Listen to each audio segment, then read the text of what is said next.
Capítulo 1. Entre luces y sombras. Evelyn se acercó a la señora Brunet para consultarle si ya servían el champán para el brindis. Querida, cuando presente a Úrsula en su actuación, en la segunda canción vais sirviendo el champán. Cuando esté por la cuarta canción me avisas para salir de mi despacho, ¿vale, querida? Sí, señora, como siempre. Las fiestas de Francesca Brunet eran todo un acontecimiento desde hacía más de 25 años. Todo aquel que quisiera darse a conocer, publicitarse o simplemente mantener su estatus estaba allí. La mansión estaba a las afueras de Beverly Hills. Francesca odiaba el mundanal ruido en su día a día y buscaba su privacidad dentro de su opulento hogar. Cuando alguien pasaba esa enorme e imponente verja de forja con las iniciales grabadas, te dabas cuenta que entrabas en un pequeño mundo. A medida que ibas avanzando por ese camino empedrado, con setos y árboles perfectamente podados a los márgenes del camino. Las farolas, de aire romántico que recordaban a un parque de París de finales del siglo XIX, principios hacían sentir que entrabas a un sitio importante. Al llegar al porche, digna réplica de las grandes mansiones sureñas, te daba la impresión de llegar a los 12 robles, con esas enormes columnas y escalinata. Justo delante de la escalinata, una enorme fuente redonda bordeada de ángeles y querubines rematada a los detalles, que dependiendo de la visión te daba ese detalle tan bucólico y romántico. Aunque si los mirabas detenidamente y apreciabas que algunas de las figuras habían sido restauradas, una restauración no excesivamente minuciosa, puesto que en algunos las marcas en la cara parecían cicatrices, dando lugar a ese aspecto un tanto tétrico. Un blanco impoluto inundaba el lugar. Al entrar en la casa, majestuosa escalera dominaba la vista. El suelo vestía de mármol blanco. Como era de esperar, había realizado varias reformas, con su consecuente reportaje en la revista Hello, en los que se había hecho bastante hincapié a la cantidad de baños que tenía la casa. El salón, enorme y minimalista, contaba con un pequeño escenario, ventanales enormes y cortinas doradas, muy opacas. La casa marcaba la mezcla entre estilo más barroco y la corriente minimalista que se imponían en esos momentos en el interiorismo, haciendo una combinación sublime. En las paredes de aquel singular salón se mezclaban fotos de Brunet con personajes relevantes e interesantes del siglo pasado, con obras de arte de pintores reconocidos, aunque el retraso de Francesca dominaba la estancia. Señoras, señores, présteme unos minutos de atención, queridos, dijo Francesca ya en el escenario, micro en mano. Como ya sabéis, me gusta daros alguna sorpresa cuando celebro alguna recepción. Hoy he invitado a una artista poco convencional y podréis ver dentro de poco su propio show. Os aseguro que os encantará y será de lo más comentado. Con todos vosotros, Úrsula. Gracias, Bella. Tú sí que eres una estrella que das luz allá donde vas. Te adoro, dijo la drag, devolviéndole los cumplidos muy exaltada. Os voy a presentar algunos de los singles de mi nuevo talent show con el fin de encontrar la mejor drag de América. Ahí va. La artista empezó su espectáculo. Brunet bajó del escenario lanzándole un beso al aire a Úrsula. Haciendo un discreto y suave gesto, las 6 señoras integrantes del club se dieron por enteradas. Era la señal para ir al despacho de Francesca. Sin levantar sospecha y muy discretamente fueron al encuentro. El despacho se encontraba en la planta baja, justo enfrente del salón. Francesca se sentó en la mesa de cristal, cuyas patas eran colmillos de elefantes que tenía como escritorio situado en el fondo de la estancia. Las estanterías de obra, perfectamente iluminadas, estaban los premios recibidos por Francesca, en uno de los laterales de la entrada. En otro, los dos sofás de color blanco, con una mesita de cristal tallado y la biblioteca. Las señoras fueron entrando. Francesca en primer lugar, seguida de Chloe Smith, Melanie Winter y Cindy Shooter. Llegaron a la vez, al igual que Ali McCarthy y Ed Campbell. La última en acudir fue Victoria Tarleton. Ya estamos todas. No tenemos mucho tiempo. He sabido por Steve Day que este año la Academia ha decidido premiar con el Oscar honorífico a toda una carrera a Ali McCarthy. Sí, a ti, Ali, dirigiéndose a ella.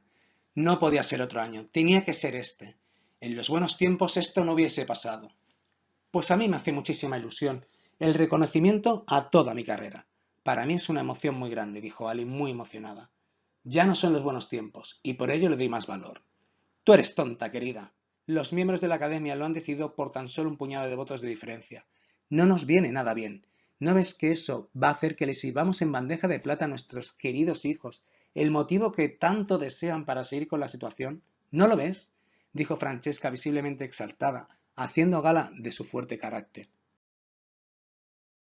Bien dices, querida, es un reconocimiento a toda mi carrera. Por supuesto que me ha hecho muchísima ilusión. Te recuerdo que todo lo que está pasando es culpa de tu querido hijo. Él es el que empezó con todo este invento de telerrealidad. En ese momento, Ali McCarthy dejó fuera de juego a la periodista. Evidentemente que si me van a conceder el premio lo aceptaré de buena gana. De todas maneras, creo que exageras un poco.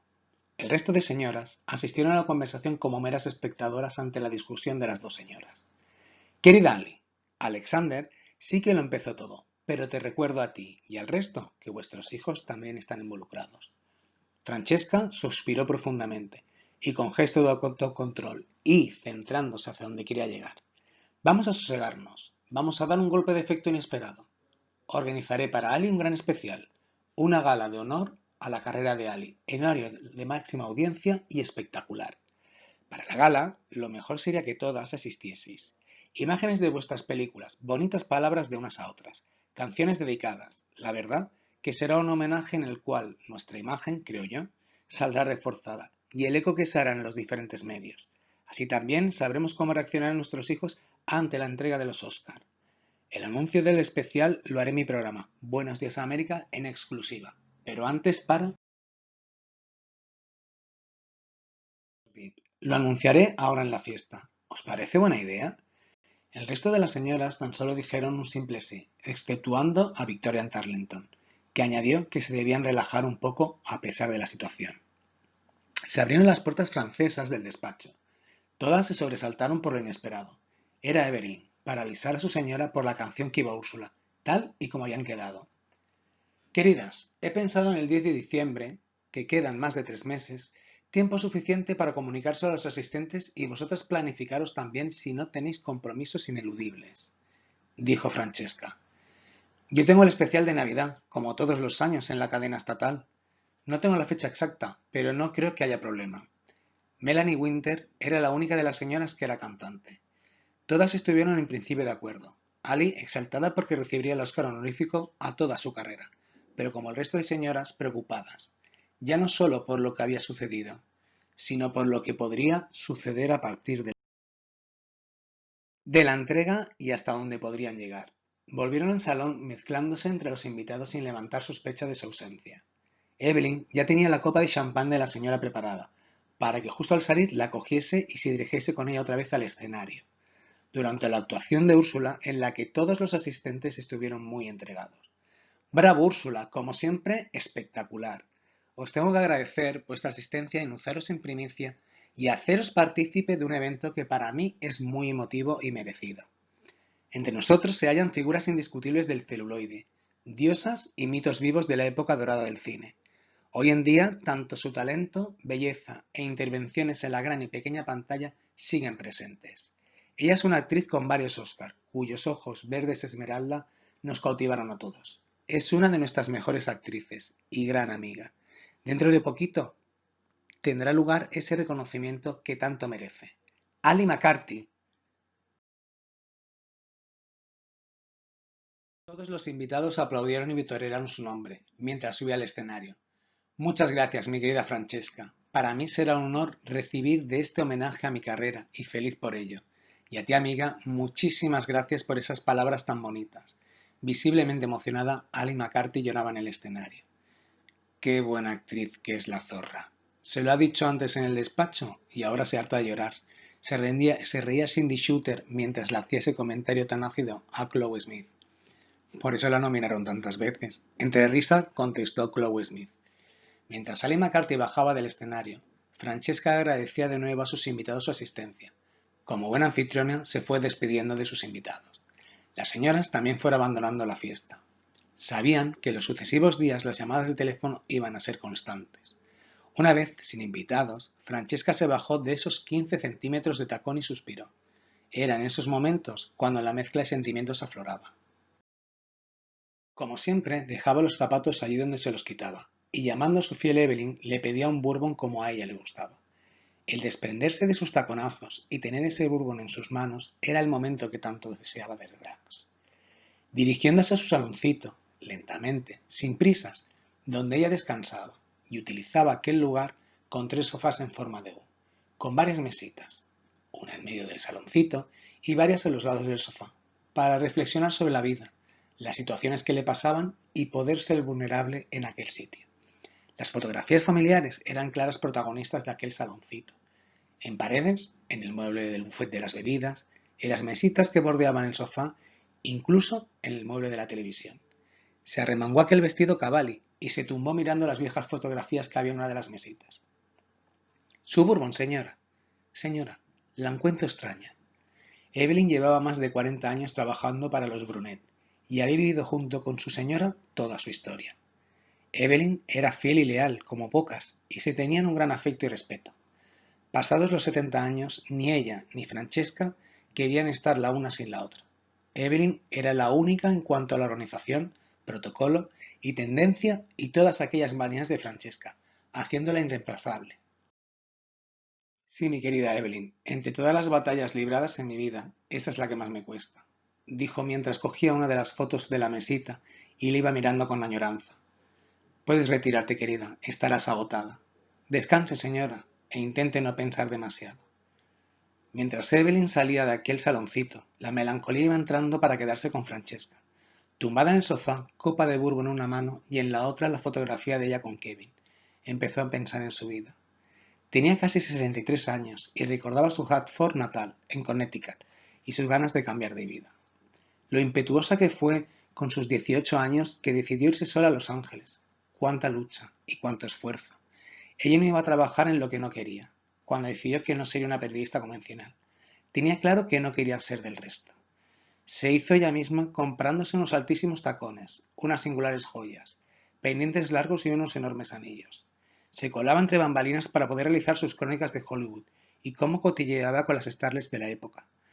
Recordaba cómo su singular apariencia, su aplomo y su carácter le dieron su columna social en el Daily Monday. Sus artículos y sus crónicas fueron ganando lectores y peso en cuanto a la opinión pública. Las crónicas sobre actores consagrados e entrevistas con ellos le daban cada vez más prestigio. Llegó hasta tal punto que tenía demasiada influencia. No podía hacer que las estrellas ya consagradas, depende de sus crónicas, el público fuese a verlos o depende de qué crónica social, públicamente enterrarlos. O el efecto contrario, por una buena crónica social, un lavado de imagen y la adoración por parte del gran público. En esos tiempos empezaba su amistad con las señoras. No había fiesta de renombre que no asistiese Francesca Brunet.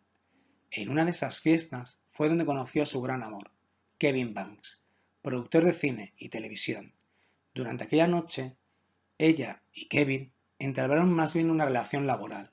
Kevin veía claramente el tirón que podía tener Francesca delante de las cámaras y que realmente podía hacer algo interesante y de éxito. Por su parte, Francesca era ambiciosa y realmente no le asustaban los retos. Siguieron en contacto, hablando del programa, y pocas semanas ya estaba en el aire, Francesca Brunet Show, con un gran éxito en la pantalla. A medida que pasaba el tiempo y el programa asentaba su éxito, el amor entre Kevin y ella iba surgiendo. Iban surgiendo imitadoras de Francesca, como Sheryl Laven, que siendo una actriz y teniendo mucho éxito no llegaba a las audiencias de Francesca. Con un año de relación, Francesca y Kevin se casaron en Bahamas. Fue una boda de ensueño, en la playa y con invitados ilustres, en un complejo paradisíaco, con unas aguas cristalinas y una vegetación increíble. Todo espectacular. Un año después venía al mundo Alexander. Eso hizo que se alejase de su sueño y se dedicase a su hijo, pero Kevin no lo entendía. Cheryl se había convertido en la reina de la televisión. Tenía que volver y recuperar su prestigio. Eso hizo, poco a poco, se fuesen separando. Tenían demasiadas responsabilidades y no podían dejar escapar nada. Francesca se volcó en su trabajo. Cuando reapareció fue gracias a Victoria Tarleton, que aquel año había ganado 2 Oscars. Fue una aparición estelar. Kevin y Francesca estaban ya tan mal. Y para rematar, el Emmy de Cheryl. No era justo para los ojos de Brunet. Qué odio le tenía a Cheryl. Había luchado tanto y trabajado tanto. Qué dura fue aquella noche para Francesca cuando su mayor contrincante le concedieron el Emmy. Recordaba como a la mañana siguiente amanecía con los titulares. Se halla el cadáver de Sheryl Laven tras ganar un Emmy. Se abrió una investigación de los hechos y tras la autopsia dictaminaron que había muerto por un traumatismo en la cabeza con un objeto contundente. Una vez muerta Cheryl, la reina de la televisión, no había duda, era Francesca. Enfrascada en su trabajo, fue nominada al año siguiente a su primer Emmy, llevándose tan preciado galardón. Su vida familiar era un desastre. Kevin no paraba de beber y cada vez trabajaba menos. Casi no se ocupaba de Alexander. Era Evelyn quien se tenía que encargar de todo. Hasta que aquella mañana el grito de Evelyn despertó a toda la casa. ¡Señora! ¡El señor! Evelyn corría por toda la mansión camino del dormitorio de los señores desde el gran salón donde estaba. Francesca salió corriendo de su dormitorio. Alexander también se despertó. Salieron de sus habitaciones, así como todo el servicio. ¿Qué sucede, Evelyn? ¿Qué pasa? Preguntó nerviosa y exaltada Francesca. El señor, señora, el señor. Micaela, coja al niño y llévalo al cuarto, ordenó Evelyn. Señora, baje conmigo. Francesca y Evelyn bajaron rápidamente las escaleras hasta llegar frente de ese gran salón. Francesca paró en seco y se fue aproximando poco a poco. El primer impacto visual de aquel salón fue desolador. Se le abrieron los ojos como un búho, empezó a temblar y cerrar con fuerza los puños, tragó saliva. Las lágrimas brotaron de sus ojos sin control y sin poder ni siquiera pestañear. Poco a poco, con pequeños pasos, se fue adentrando en la estancia. Kevin se había ahorcado en aquel salón, pasando unas cuerdas por aquellas vigas. Francesca cogió un papel del suelo, recortó un trozo de aquel papel y se guardó cada una de las partes en los diferentes bolsillos de su bata. Mientras tanto, Evelyn ya había llamado a la policía y a los sanitarios. Después del interrogatorio, Francesca le enseñó una de las notas a los agentes, guardando la otra en buen recaudo. Procedieron al levantamiento del cadáver y dictaminando que el señor Banks había suicidado. No tardó en reaparecer la televisión, dando unas audiencias astronómicas. Fue muy duro para Francesca todo aquel suceso. Se convirtió en la viuda de América, con un niño de apenas 9 años. Las especulaciones por el motivo del suicidio fueron infinitas. La reaparición en televisión de Francesca después del suicidio hizo que desde entonces sus audiencias durante mucho tiempo fuesen increíbles. Dejó la foto que tenía entre manos y cogió una foto de Alexander. Alexander era rubio de pequeño, aunque con la edad se le fue oscureciendo el cabello. De adulto se fue tiñendo de más claro. Unos ojos oscuros, penetrantes. Era un niño precioso, que con el pasar de los años se fue convirtiendo en un muchacho muy guapo y atlético, muy directo, con don de gentes y atrevido. Decidió estudiar periodismo en Nueva York. Coincidió con Stephanie Winter, hija de Melanie Winter, que estudiaba canto y arte dramático. La tremenda complicidad de los primos era tan grande que dio que pensar que eran pareja. De hecho, eran ideales. El rubio, con ojos oscuros, alto, atlético, ella morena, ojos azul cielo, alta y unas medidas espectaculares. Pero todo más lejos de la realidad. Cuando iban a Estudio 54, él prefería la compañía de otros chicos y ella la de otras chicas. Alexander poco a poco se fue alejando de su madre. Alexander tuvo su primer trabajo de periodista gracias a un amigo de su padre, Ray Morgan, como ayudante de dirección. Realizó pequeñas apariciones hasta que llegó su gran oportunidad. Crónicas de Brooklyn fue un late night con el que cosechó un enorme éxito. Ese éxito a Francesca no le sentó muy bien. No le hizo nada de gracia que su hijo triunfase sin pedirle ayuda alguna, ni siquiera hacer ninguna referencia de ella, a pesar que llevaba el apellido Brunet. Alexander culpaba a su madre del suicidio de su padre, y eso hizo que desde hacía años no tuviesen relación y le condujese donde le llevó. Estoy agotada, y no tengo más ganas de pensar, pensó Francesca bebiéndose de un trago lo que le quedaba de bourbon en su copa. Se fumó un pitillo añadiendo, mañana pensaré, hoy no quiero pensar más. Dejó la foto de Alexander acariciando con mimo el cristal.